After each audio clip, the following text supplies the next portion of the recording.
Baik, di sini saya akan menjelaskan tentang uji dari validitas dan uji realitas terhadap kepemimpinan X1. Jadi sebelumnya di sini sudah ada tabel korelasinya, tabel korelasi dari kepemimpinan X1. Nah, sebelum kita masuk untuk narasi hasil dari uji korelasi, sebelumnya saya akan menjelaskan terlebih dahulu untuk apa-apa aja yang sebenarnya ada di dalam tabel. Jadi kita biar sama-sama tahu bahwasanya adanya angka ini, adanya ini itu sebenarnya tujuannya itu untuk apa. Nah, dari tabel korelasi dari kepemimpinan X1 ini, setiap indikator pertanyaan dari variabel X1 kepemimpinan, yaitu X11, X12, X13, X14, dan X15 dan X16 itu ada hubungannya dengan variabel Y, yaitu kualitas produk. Nah, di dalam tabel korelasi ini kita menemukan bahwasanya di sini ada yang namanya persen korelasi atau persen correlation. Nah, persen korelasi ini adalah nilai yang menunjukkan seberapa kuat hubungan antara dua variabel. Nah, itu arti dari persen korelasi, persen correlation. Nah, di sini juga terdapat sig2 atau bisa juga kita sebut dengan nilai signifikan. Nilai signifikan di sini itu adalah tingkat kepercayaan. Nah, tingkat kepercayaan. Nah, di tabel signifikan ini nantinya biasanya di tabel signifikan jika angkanya itu lebih kecil dari 0,05, misal contohnya di korelasi ini itu signifikannya itu 0,000. Nah, kalau misalnya memang lebih kecil dari 0,05 itu artinya dia signifikan. Tetapi jikalau ternyata di tabel signifikannya itu angkanya lebih besar di atas dari 0,05, itu artinya tidak signifikan gitu. Nah, di sini juga ada N itu artinya itu adalah jumlah responden, sesuai juga dengan di soal bahwasanya jumlah respondennya di sini itu adalah 130 orang. Jadi N-nya di sini di tabel yaitu 130 orang. Nah, sesudah saya menjelaskan terkait apa aja sih yang sebenarnya ada di dalam tabel, di sini saya akan masuk ke narasi dari hasil uji korelasinya. Nah, di sini akan saya bahas untuk korelasi X11 itu nilai persen korelasinya di sini bisa kita lihat di bagian paling bawah juga ada yang di kualitas produk. Di persen korelasinya itu di situ X11 itu nilai persen korelasinya itu adalah 0,828. Jadi di sini bisa kita lihat kualitas produknya ada di bawah, yang paling bawah kualitas produk juga bisa kita lihat ini sama ya di bagian yang paling kanan yang juga ada tulisannya kualitas produk. Jadi itu sama. Nah, kalau kita lihat di situ tadi korelasi dari X11 itu adalah 0,825 dengan tingkat signifikannya di sini bisa kita lihat sama-sama yaitu 0,000. Karena nilai signifikannya itu lebih kecil dari 0,5 sesuai yang udah tadi kita bahas mengenai signifikan, maka hubungan ini itu signifikan. Berdasarkan interpretasi koefisien korelasi, nilai dari 0,825 ini termasuk dia ke dalam kategori hubungan yang sangat kuat atau sangat erat. Jadi untuk yang ini tuh valid ya. Nah, masuk lagi kita ke bagian korelasi X12. Nah, nilai persen korelasinya itu kita bisa lihat bersama di tabel itu adalah 0,846 dengan tingkat signifikannya di sini sebesar 0,000. Jadi karena memang nilai signifikannya itu kurang dari 0,05, maka hubungan ini itu signifikan. Nah, berdasarkan interpretasi koefisien korelasi nilai dari 0,846 di sini itu termasuk dalam kategori hubungan yang sangat kuat dan sangat erat. Jadi untuk korelasi yang ini itu X12 itu valid. Oke, lanjut lagi ke yang korelasi X13. Nah, nilai persen korelasi di sini bisa kita lihat sama-sama di tabel, itu nilainya adalah 0,811 dengan tingkat signifikannya di sini itu adalah 0,00. Karena nilai signifikan yang kurang dari 0,05, maka hubungannya adalah signifikan. Nah, berdasarkan interpretasi koefisien korelasi, nilai dari 0,811 itu termasuk dalam kategori hubungan yang sangat kuat atau sangat erat.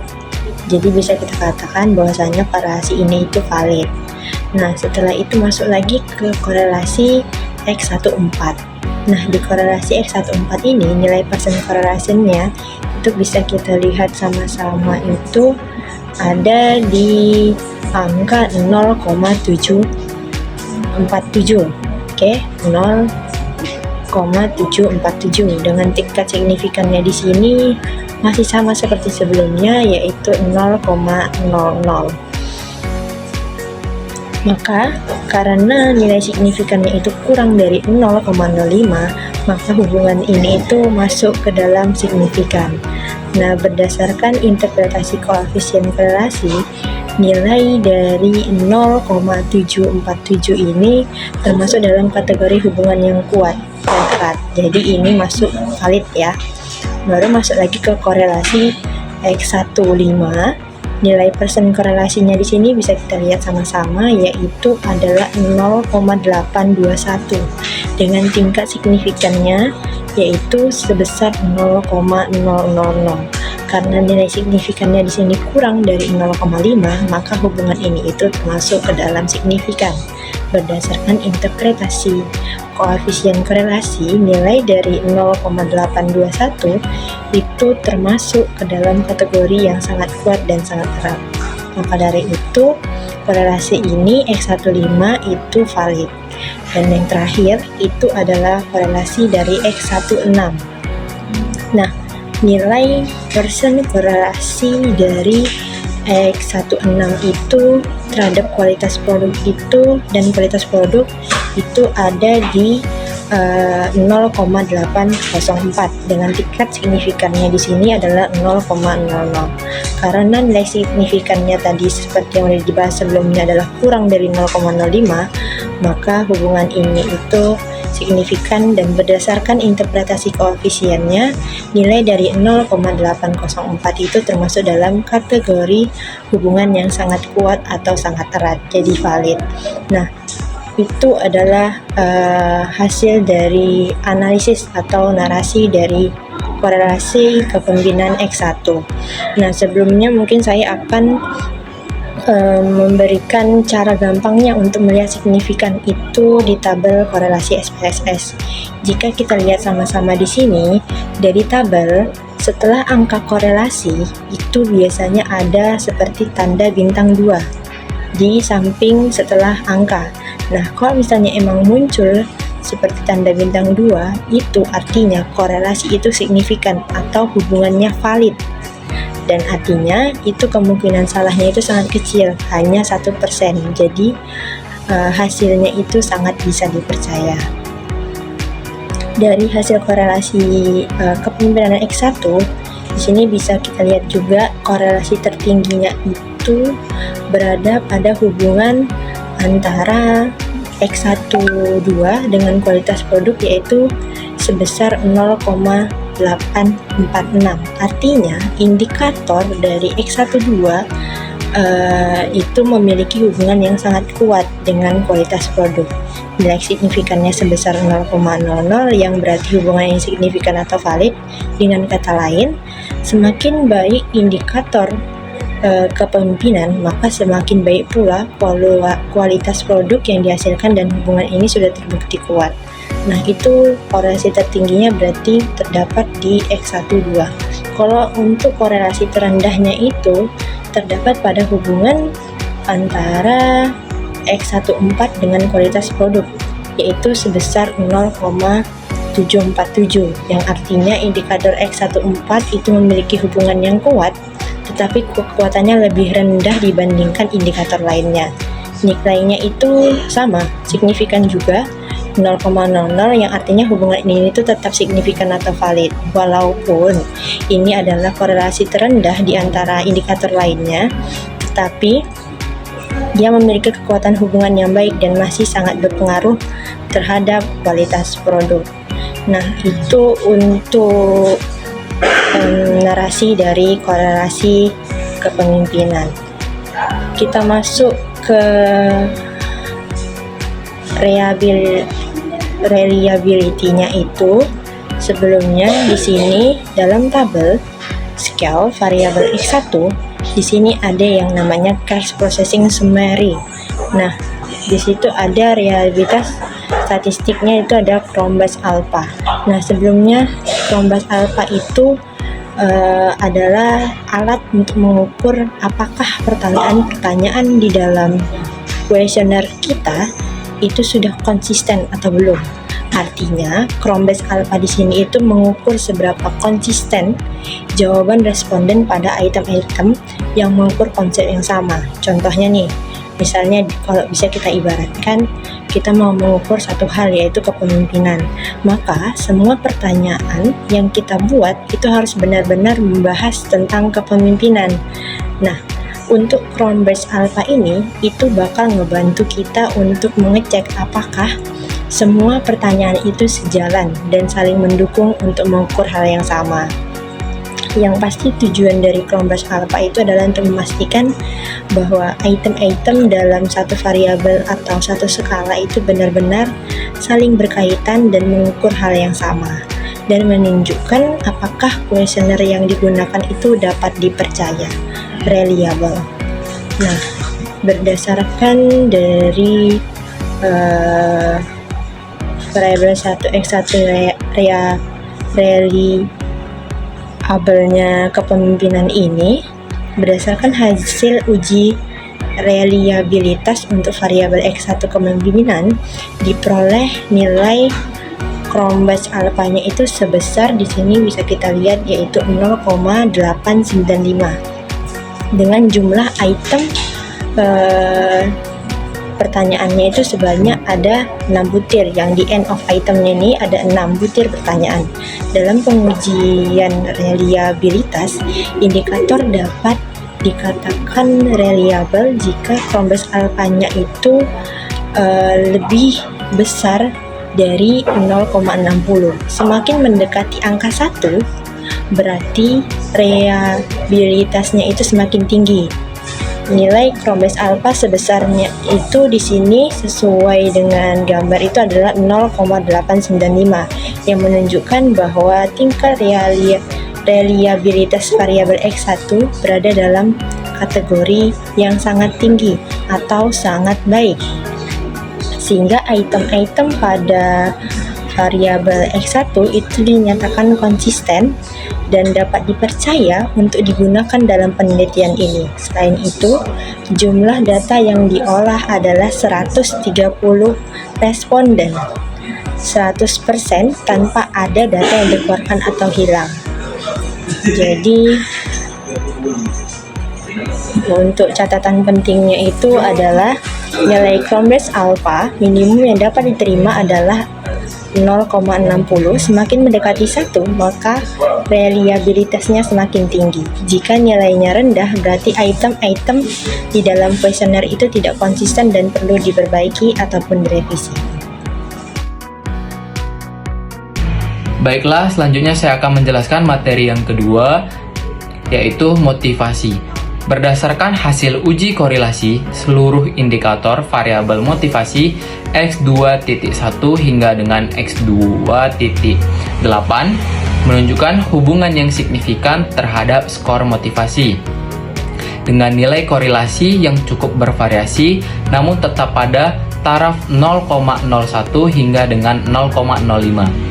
Pada X1.1, person correlation ada pada angka 0,639 yang menandakan uji korelasi ini valid dan termasuk dalam kategori kuat.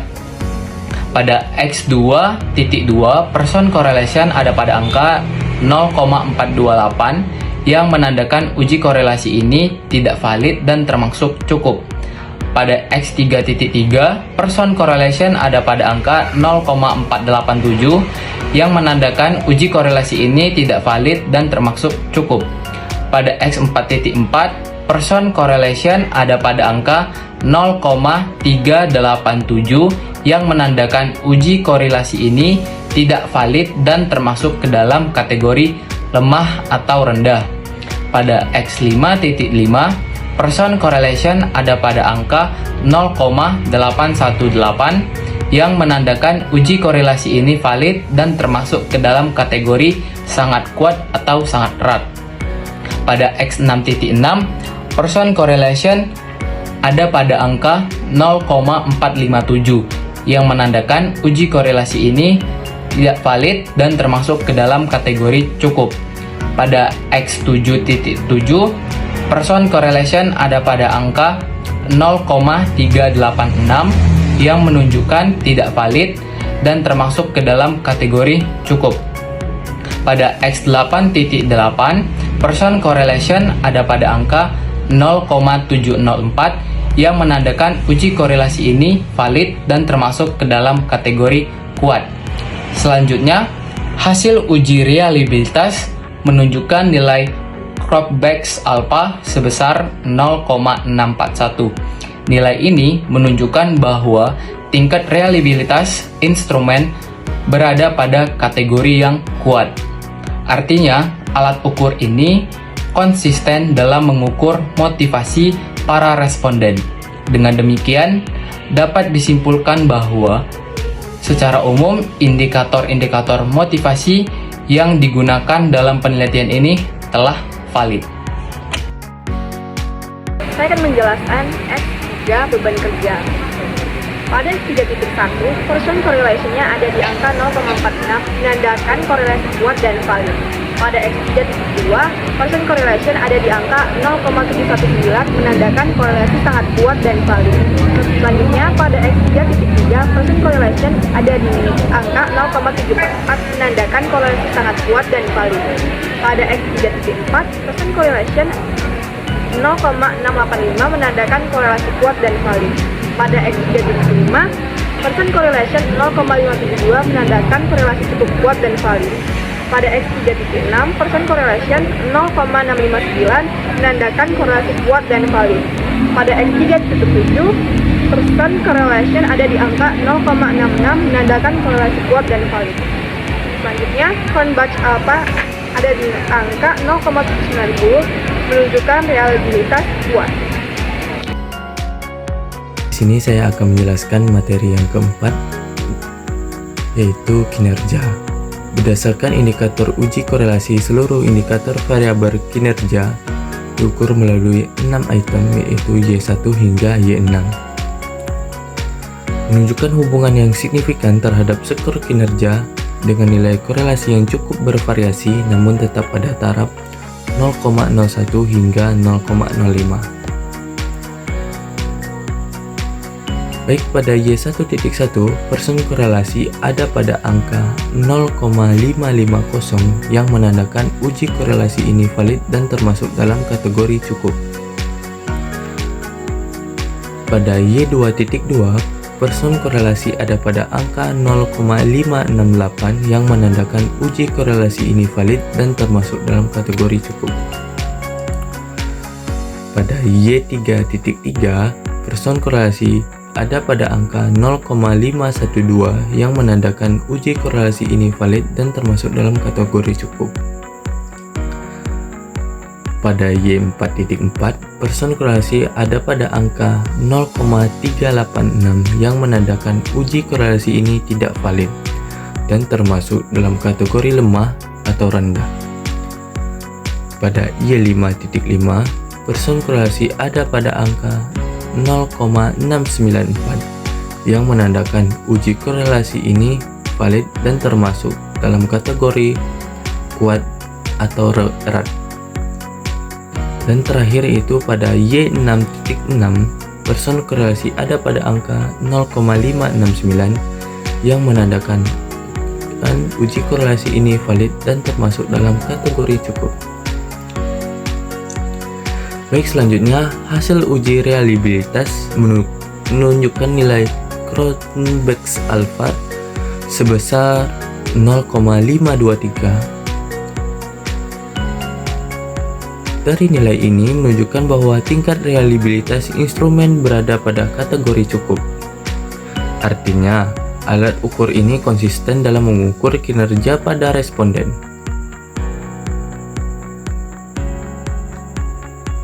Perlu dilakukan perbaikan dalam penyempurnaannya lagi pada beberapa item agar pengukur kinerja ini menjadi lebih kuat.